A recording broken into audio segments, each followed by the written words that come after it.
দুই match test সিরিজের প্রথম ম্যাচে বাংলাদেশ সময় আজ সকাল 10টায় আয়ারল্যান্ডের বিপক্ষে মাঠে নামবে বাংলাদেশ। খেলাটি আপনারা সরাসরি দেখতে পারবেন টি স্পোর্টস ও নাগরিক টিভিতে।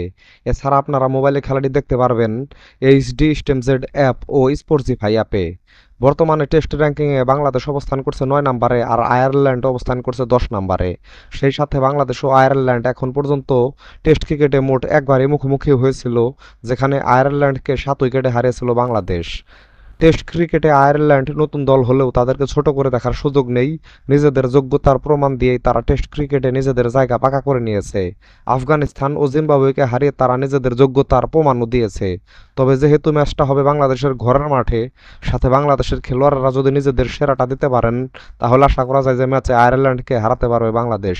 তো বন্ধুরা, আপনাদের কি মনে হয় এই টেস্ট ম্যাচটাতে বাংলাদেশ আয়ারল্যান্ডকে হারাতে পারবে কিনা তা এখনই কমেন্ট করে জানান। সাথে ক্রিকেট ও ফুটবলের নতুন নতুন আপডেট পেতে এখনই আমার চ্যানেলটাকে সাবস্ক্রাইব করে দিন। সকলকেই ধন্যবাদ।